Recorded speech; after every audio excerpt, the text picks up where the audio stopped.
Okay, I'm just setting up the live stream. Won't be long. Put the sound through to my headphones. And check the volume levels, so anybody watching, make sure they can hear it as well. It's looking good. Okay, so we're going to have a look around the Swiss Milsim DH100 de Havilland Vampire. So my full disclosure, my maths teacher at secondary school was a Vampire pilot. He then went on to fly many other aircraft types in quite an illustrious RAF career. But I think this was his first fast jet when he qualified as a fighter pilot. So he did mention it once or twice during lessons when people asked him about his career. We came from a very strange era where most maths teachers came from the forces, bizarrely. So just looking around this, it looks very much like it's been converted through from an earlier simulator, so either FSX or P3D. But we'll see how it goes. As far as I understand, the flight dynamics are very accurate, and the behaviour of the engine is very accurate as well. So there are elements of it that are very, very good. So, but the trouble is, since this came out, yeah, you can see this has been lifted from another sim, from an earlier sim, when they were modelled differently. It doesn't have the visual quality of the newer aeroplanes. So there's a lot of texture work, but not a lot of modelling. And you can see, yeah, the panel will look different when we go not from an external view, but look from an internal view. So it will be different again. So if we go and press the insert key and sit inside, so you can see there's like almost a line where the textures change. So you've got the outside, which is quite clean, and then the inside, which is obviously taken from photographs and mapped on somehow. So it's a bit of an odd mixture. Anyway, we're going to run through starting it up. So to start it up, you need to have several keys mapped because it asks for functions that don't exist in the sim, or they haven't placed secret switches, or there's no tablet or anything like that in the aeroplane. So we're going to press Control Alt and A, which I have mapped.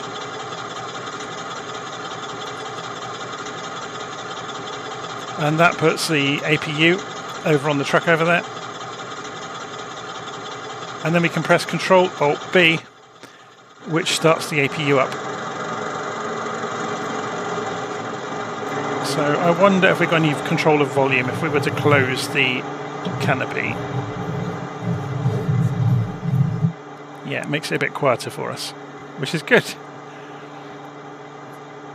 Okay, so on the left side, we're going to go and rotate the master switch here downwards. Then behind the throttle, hidden, if we move the throttle forward, there's the fuel cocks. So we'll pull the throttle back. And then on the right hand side, the first four switches on over here are the ignition system. So we flick those towards ourselves. And the fuel boost pump is the seventh switch. So 4, 5, 6, 7. That's the fuel boost pump. You can see it's got this metal switch around it. And then you come over to the left side and you hold on the start button for a couple of seconds. So you can see the sounds are sampled, but they're not mixed in very well. I'm just going to turn the volume down on them.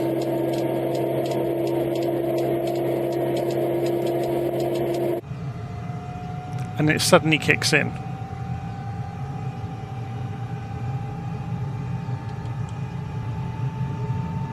So once the engine has stabilised,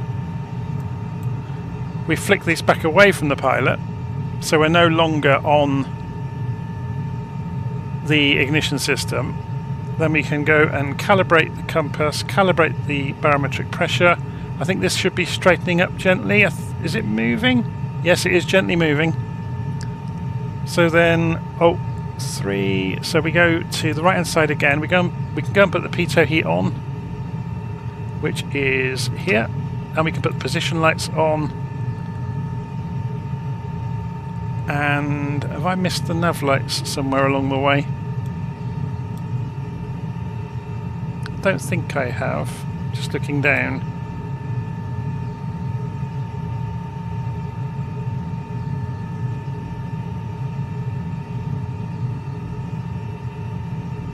Okay.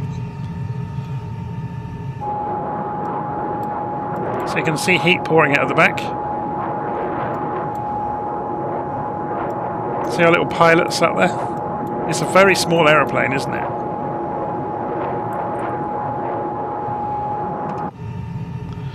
Okay, let's go and put the head tracking on.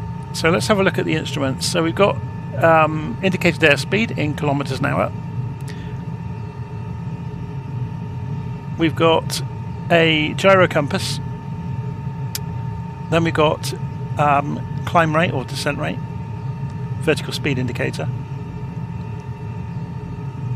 You've got oxygen system. We haven't put the oxygen on, have we? So I need to go and do that. That's that done.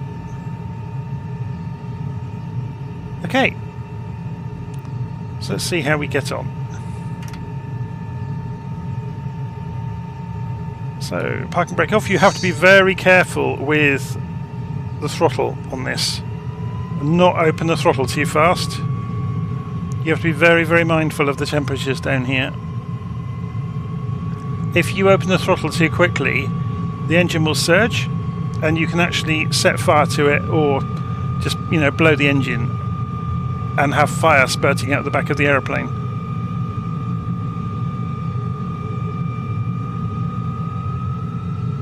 Notice what I'm having to gently open the throttle because the heat surges.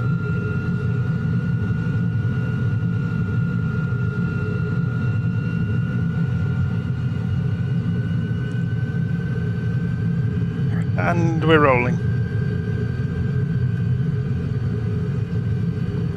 So let's just check the volume level for you. Yeah, it's loud for you as well, isn't it? I'm going to turn it down a bit further for you.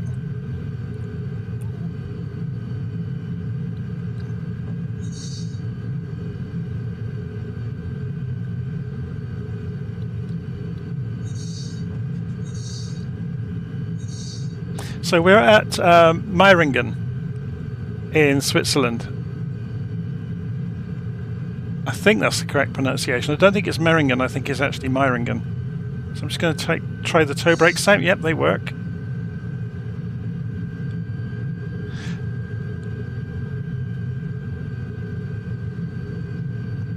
So this is going to be fun. So I downloaded the scenery for Meiringen from FlightSim.2. Let me just check. Yeah, you're hearing me okay, that's good. So it's got differential braking in the real aircraft. I don't have differential brakes, so I'm having to play games with button presses and the simulator.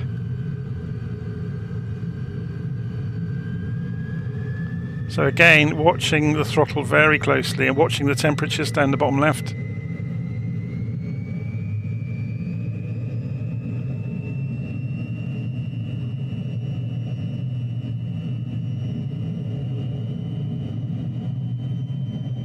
So up to about 100%, coming up through 120 kilometers an hour.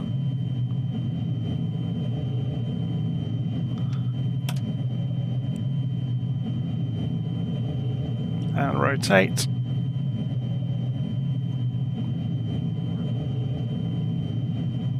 Gently does it.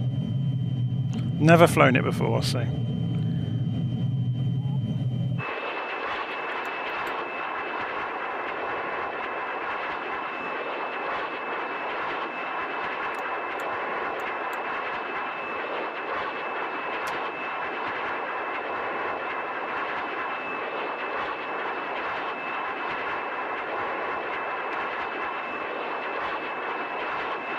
It's quite stable.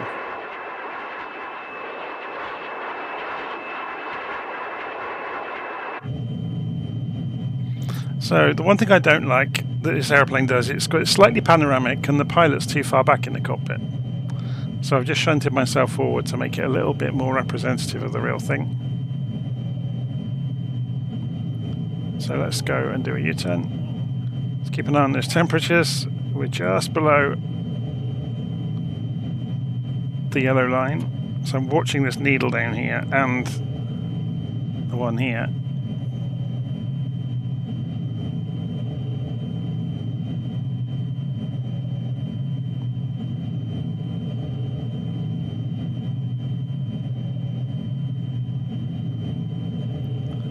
So I think there's a gap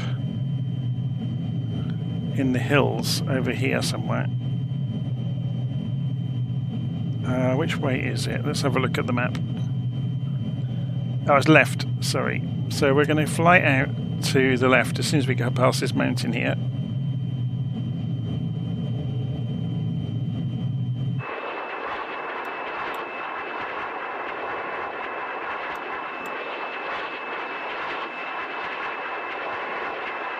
So it's a piece of aviation history, really. Okay, this is where we're going.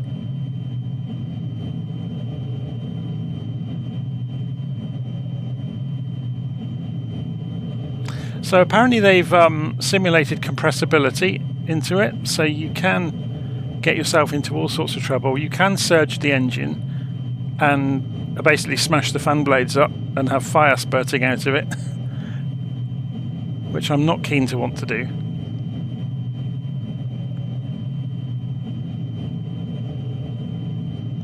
Maybe at the end of this test flight, after doing a touch and go, we'll go and blow the engine on purpose. I have read that this will spin uncontrollably, so I'm not going to do a spin test. So aircraft of this era were not well known for their forgiving flight attributes. I think there were quite a lot of Venoms and Vampires destroyed in accidents.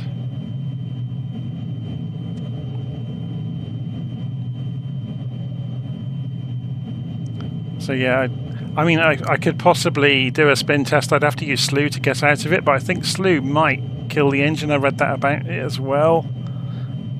But we can try it, see what happens. But I'll just have a fly around normally first. There doesn't seem to be much in the way of guidance kit on board, so the best you're going to do is hold a heading. I don't think it's got any radio kit. It's a bit of a shame. But it's obviously very aerobatic, because it's a fighter plane. Obviously it's a fighter plane of the 1950s, early 60s, but you get the idea. I guess this line is something to do with the sustainable climb rate or something. I'm not sure. I'm sure somebody in the know would be able to tell us what the line is painted on the canopy for. So we're just dropping down to 400 kilometers an hour. Got the line there for max speed is about 800 kilometers an hour. So it's pretty rapid. So we're coming back up to 500 kilometers an hour slowly. So if we go and push it on the throttle, you'll see what I mean. So we can go well beyond, sorry. There's the red line, and you can see where the temperature is climbing all the time. You get about 3 minutes of max power, apparently, until you'll cook the engine. So we're not going to do that. We're going to pull it back.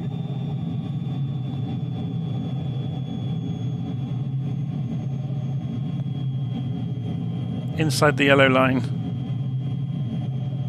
So you've got altitude in kilometers. Obviously it's a Swiss aeroplane, so everything's metric.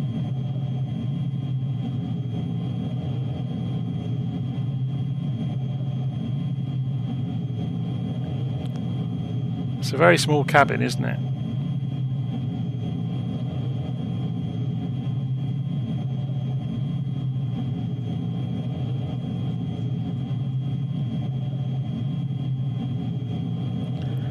Okay, should we do some basic aerobatics with it, just to see what it goes like?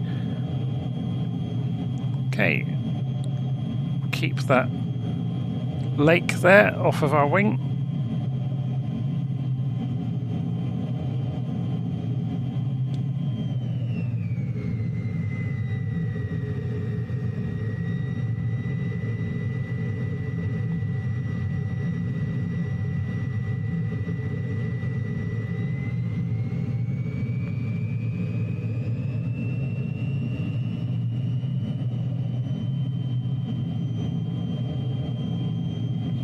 What about a high G turn? So we'll go and force it into an ever tightening turn. Keep an eye on the airspeed. We're doing 500 kilometers an hour.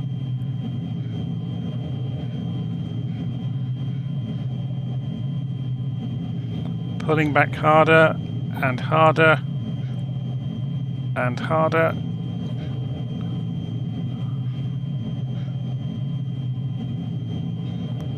And now at maximum, and yeah, it was starting to shake.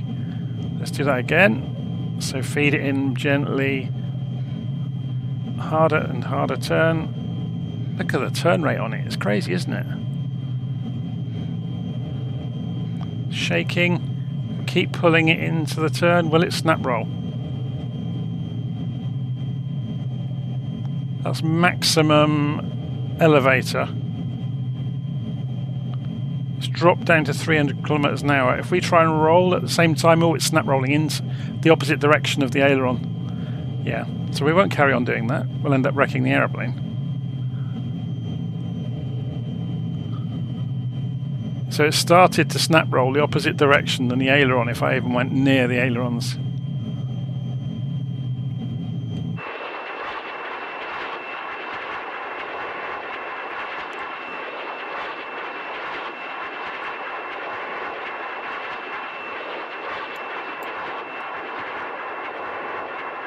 What about adverse yaw? Let's try and roll it so it stays fairly close to its axis. You just get a bit of nose drop when it's on its side, obviously. So it's very even in the roll, which you'd expect in a fighter plane, really.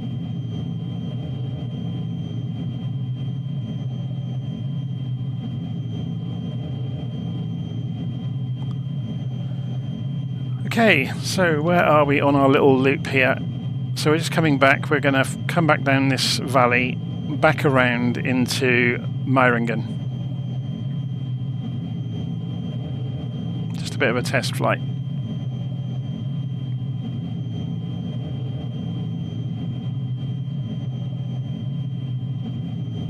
And when we get back to Meiringen, we'll do some touch and goes. I've not looked at the book numbers for the aircraft yet, so I have no idea what approach speed it will get away with or how the flaps will influence it, but apparently it's done very accurately, so they followed the book numbers. You know, for both the flight envelope and the power. So you have to plan ahead because you can't open the throttle quickly, because like I said, it will destroy the engine. It's a very early gas turbine. And they were very, very unforgiving. Should go a bit lower.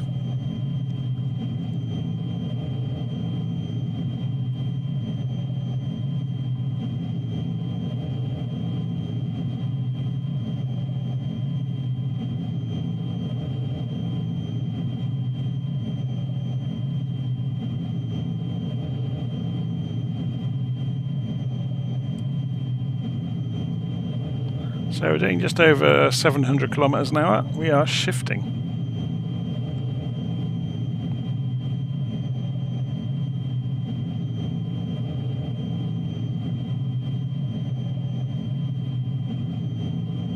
So you would only get near maximum speed in a dive. I guess we can try it, see what happens. So if we go and get some altitude while we're making this loop back.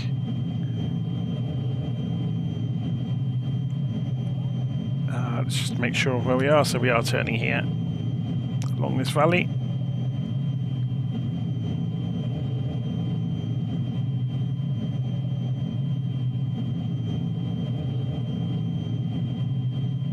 So let's go and climb significantly and put it into a dive and see if we can get the compressibility to happen. So the reason we should get compressibility is how much of that tail moves. Yeah, look.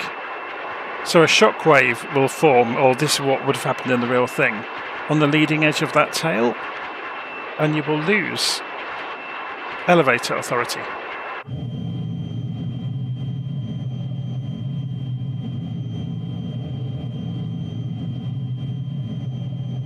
It was only when they developed flying tails as like part of the US research into obviously the X1, the X2, and then the Sabre benefited from it. So the Sabre could go supersonic in a dive because of that research. And then obviously the Super Sabre could go supersonic.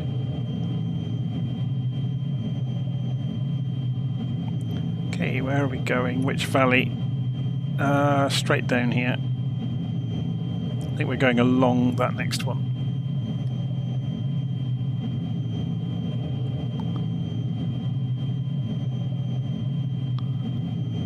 So let's climb a little higher.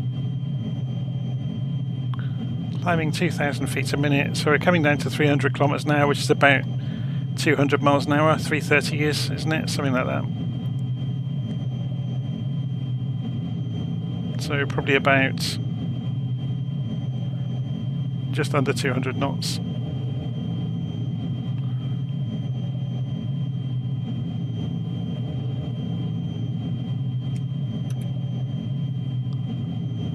Okay, yeah, so we go along this valley.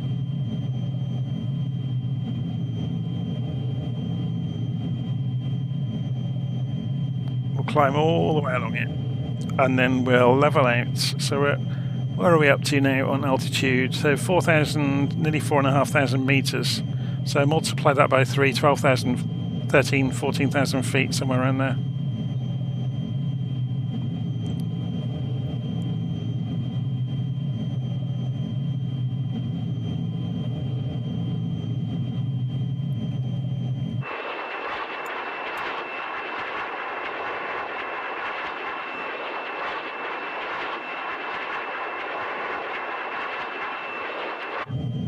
So let's go for maximum power then for our 3 minutes of madness.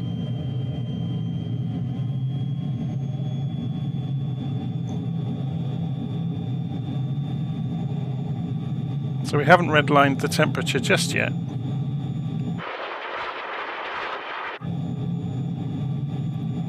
Okay, let's level it out.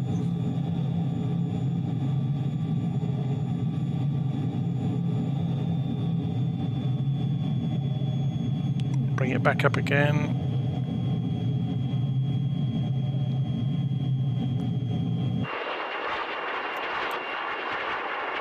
What I ideally want to do is dive into that valley. Although we're going to be turning, aren't we, before we get there? Okay, let's do it.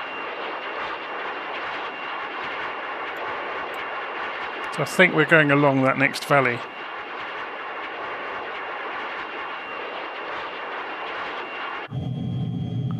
Right, let's do it then. Full throttle. Hold it level for the moment.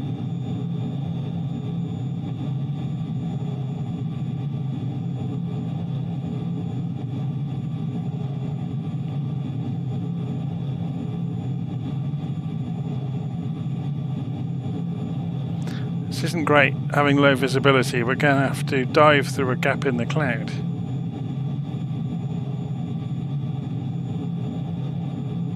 Okay, let's see what happens.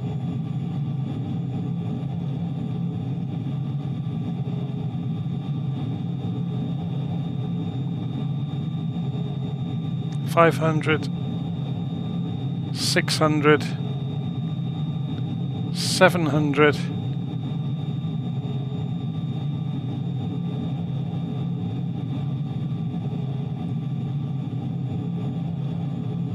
We're right on the limit, but we're not going to hit compressibility, I don't think.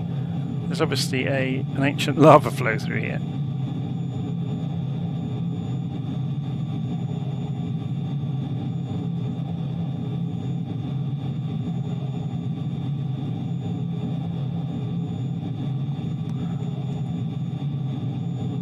So we're alongside the track we were supposed to be on, so let's pull back over to it.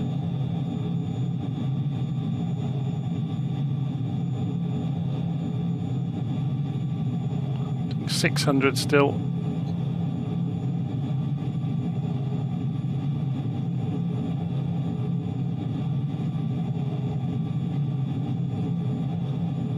How are we doing for temperature? We're still okay. Right, let's dive into the bottom of the valley then, see what happens.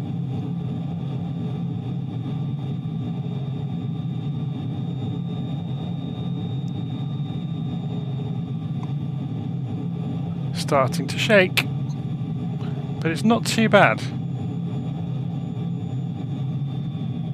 Okay, I'm going to pull the throttle back before we set fire to it.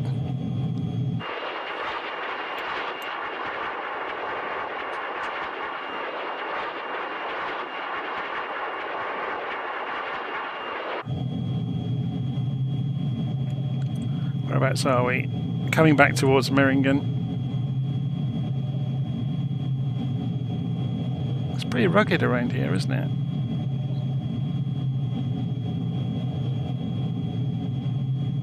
Meiringen. Have to get it right. So straight ahead of us around this corner.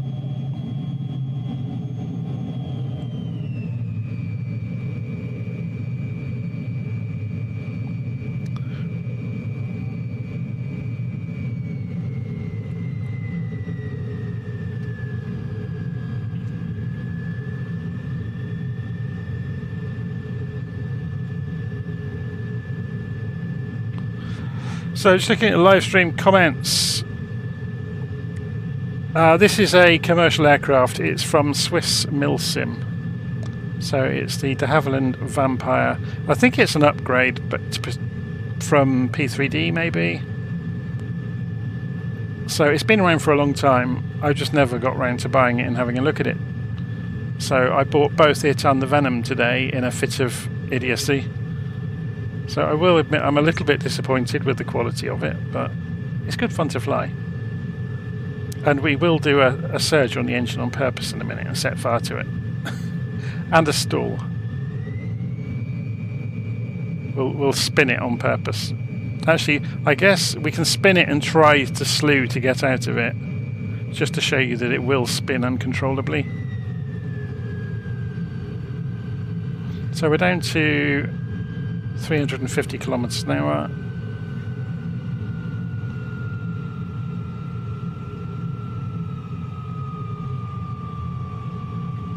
It does have spoilers, I think. I think the orange markers, if we go and pull the spoil, yeah, we can see, so you can do crow brakes essentially.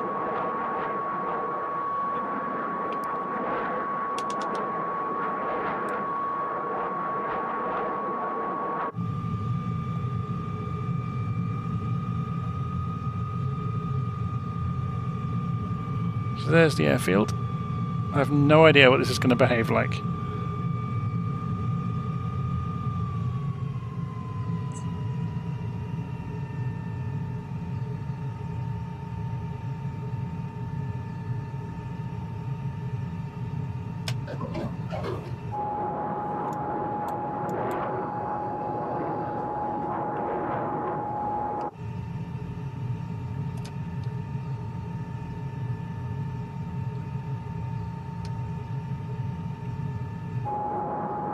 So we extended the flaps. They're across this centre section.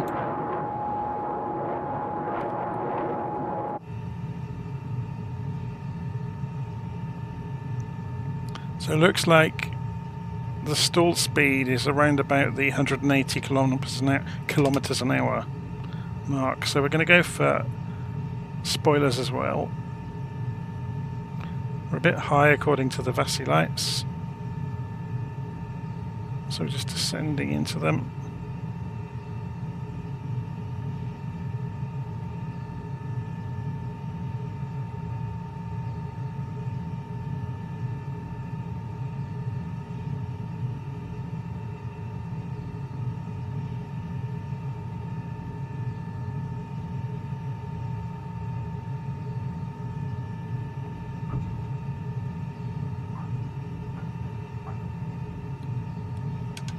Okay, let's lift the flaps again. Remember, we have to be careful with the temperature. I'm raising the throttle very, very gently.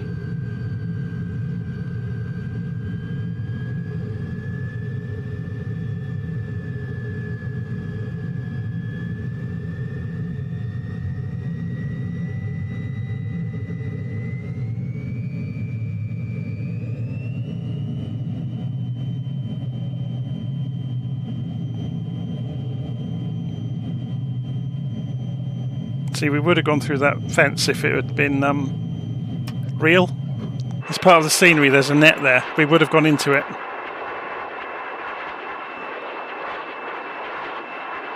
So it's just me being overly cautious with the throttle.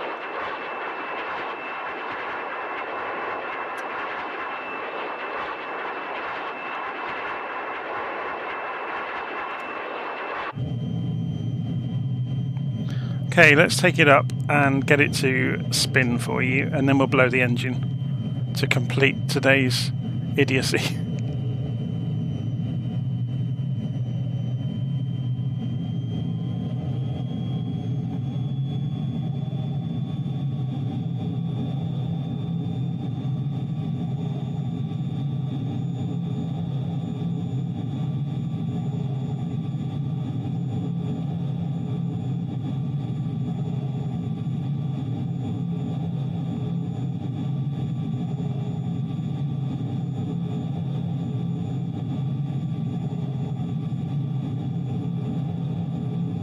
So I'm being asked in the live stream if I had any update problems.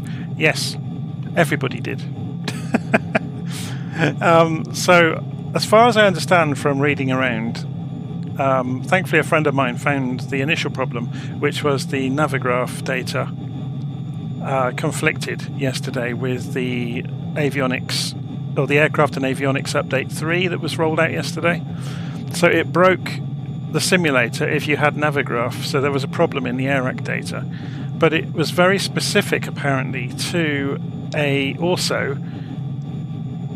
Scotland bush flight mission in the simulator.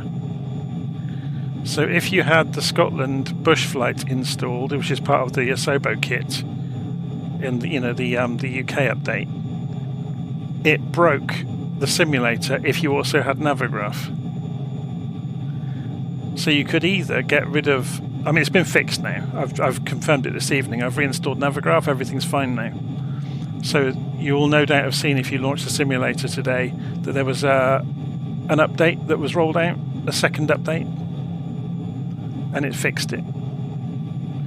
Okay, so we've got a little bit of altitude now, and we're just below the cloud base, and we're going to cause this to go horrendously wrong on purpose.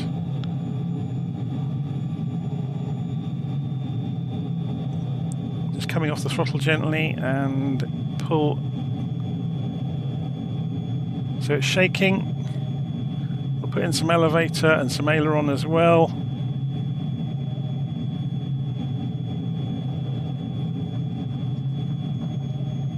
It's actually behaving at the moment. Okay, let's put it into a bit of a dive and then ask for an awful lot of G very quickly. It's going to behave now, isn't it?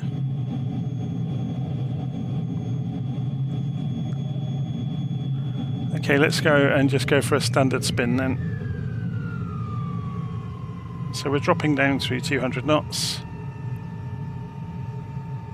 Let's at least get it pointed along the valley.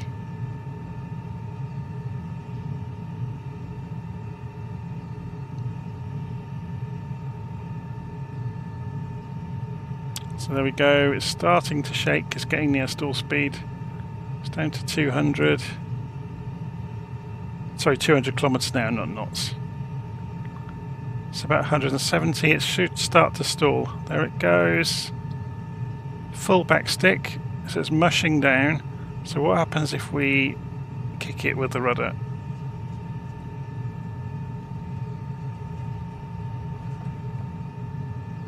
It's not going to stall now, is it? What have we done to it? Can't even encourage it to spin. Oh, we just surged the engine now.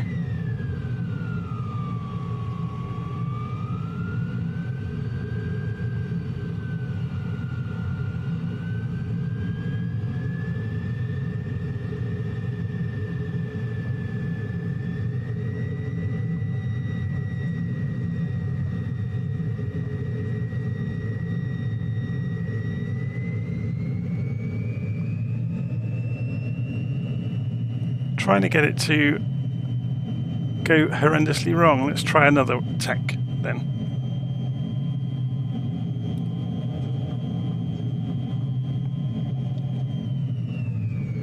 Nearly.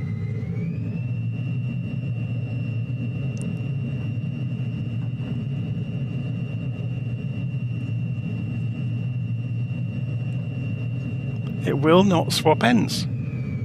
I got it to tumble earlier and I fell straight out of the sky.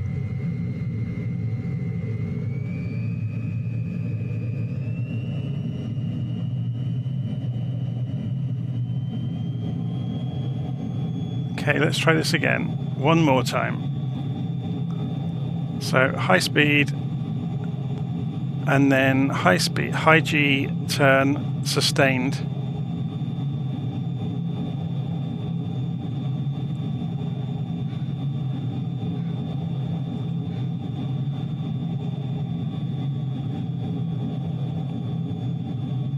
No, it's not going to have it. It's not going to spin. It may be down to atmospheric conditions as well. Okay, so I promised I would at least set fire to the engine for you.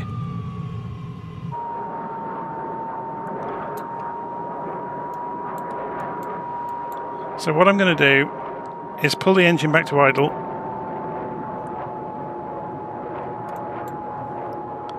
We'll do this fairly near the airfield, so we've got half a chance of dead sticking back in.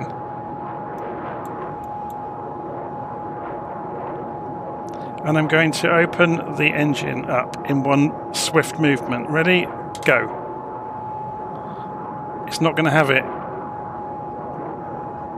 And we've killed the engine.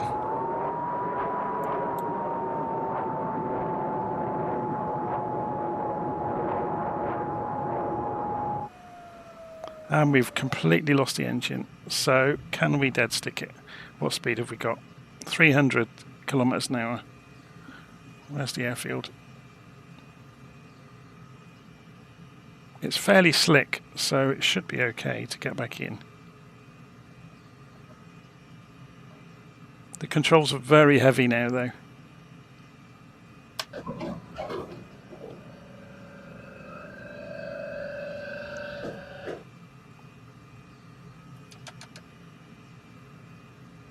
I'm not sure if I'm going to get any flaps.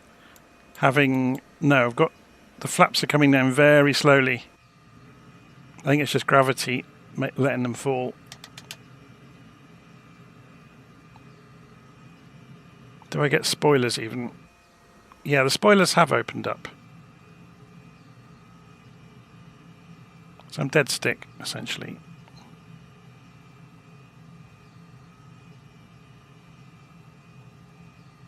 Probably got no brakes though.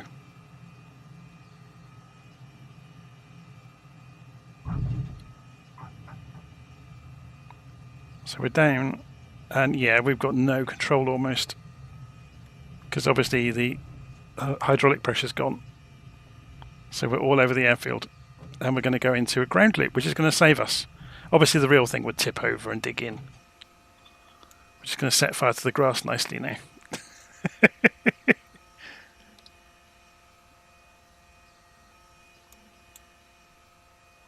Oh dear. One careful owner.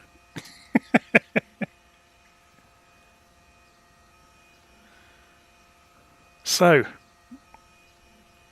that was, before we set fire to it, the de Havilland Vampire.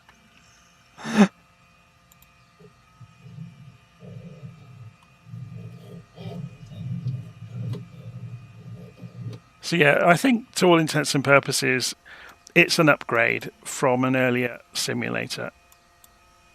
It's a nicely done upgrade, but there's no getting away from it. And it's actually quite expensive for what it is as well. So yeah, I'm going to leave it there. As it burns away in the field, we should really call the fire trucks by now, I guess. And I'll see you again soon. Possibly very soon if I get the venom out. So see you soon. Take care.